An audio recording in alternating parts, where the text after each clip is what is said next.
Hi, this is Hannah Yansons from ABA 628. This is my course overview for week 7.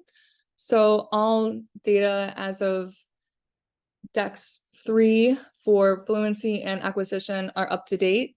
So today's date is Tuesday, October 10th, which is day 2 for timings. So if we start with acquisition decks, during deck 1, we learned about imitation, stimulus, prompting, fading, modeling, and errorless learning. And then moving on to deck 2, we learned about chaining procedures, shaping task analysis, and successive approximations. So within chaining procedures, we learned about total task chaining, backwards chaining, and forwards chaining, as well as behavior chain.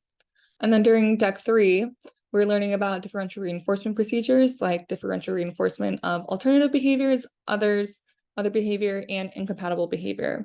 And we're also learning about topography as well. So this is the precision X graph. If we look on the left-hand side, we can see that there's data points for deck 1, and the acquisition Excel data is showing an upward trend with high levels and no variability.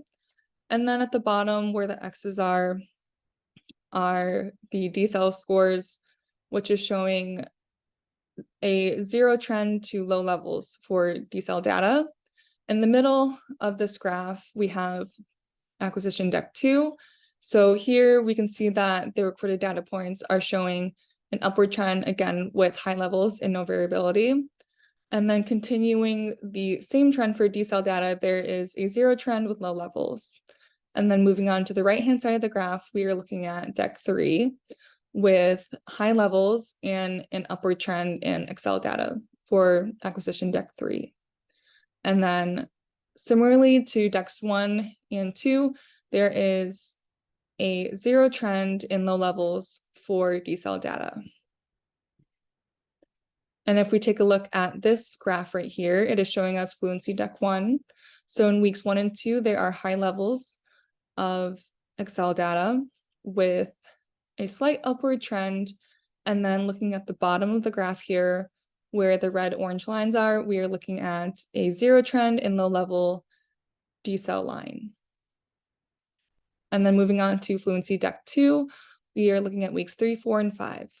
And so for week 3, we can see that again, there is high levels of Excel data with a slight upward trend. But as we move into weeks 4 and 5, we can see that there is variability in Excel data while still maintaining high levels. So because there is variability, I made interventions, which we'll talk about later. And if we look again down at the red orange line, we can see that for these 3 recorded weeks of data points, there is a 0 trend with low levels for decel data. And then moving on to fluency deck 3, during week 6, we can see that there is a slight upward trend in Excel data with high levels. And then as of week 7, up to run day 2, there is a 0 trend for fluency deck 3. And then again, there's a continuation of low levels and a 0 trend for decel data. So the adjustments and interventions I made were utilizing a flashcard deck, and the CR apps show error card feature or show decel card feature. So the purpose of setting aside decel cards was to increase the Excel cards during my next timings. And then for week 4, I created a fluency deck containing lengthier terminology. So the lengthier terminology could look something like methodological behaviorism, relevance of behavior rule, or contingency space analysis, anything that I deemed to have either more than 1 or 2 words or multiple syllables. I wanted to create a deck with my physical flashcards so I could practice saying those terminologies back to back in case the CR app generated those cards again back to back for a timing, and I could maintain either an upwards trend or a 0 trend with high levels for my Excel data. And then for week 5, I increased my fluency study time by 5 minutes, bringing my total study time to 40 minutes for acquisition and 25 for fluency for study time. And then my personal objectives for this class, the first one being engaging in 60 minutes of Say How Fast Minute Everyday Shuffle, or the StaffMed studying method. So I am engaging in currently 65 minutes, again, as I previously mentioned, 40 minutes of acquisition studying, and then 25 of fluency studying. And I'm doing so by setting a timer on my phone to ensure that I engage in that allotted study period. So I have successfully achieved that first goal. Moving on to the second one, maintaining a work-life balance. I am achieving that goal by using my Google Calendar to create a visual schedule,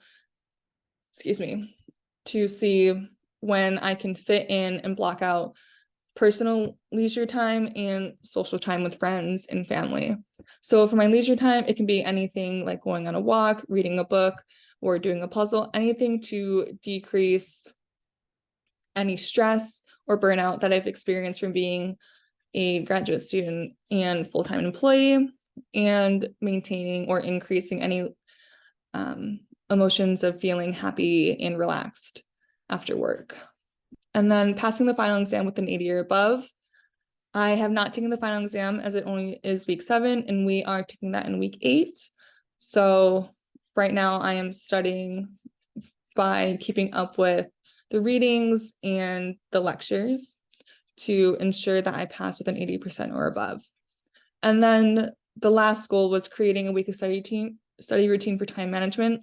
I again utilized the Google Calendar app along with the Google Task app. So the Google Task app and the Google Calendar sync up so you can have everything in a visual schedule, which I really like because I'm a very visual learner. And it's also really beneficial in the Task app to click on each assignment or each task that you have, and it go away and be removed. So that's positively reinforcing my behavior of creating my weekly study routine and maintaining that behavior of keeping up with my assigned readings and studying my acquisition and fluency deck of that week.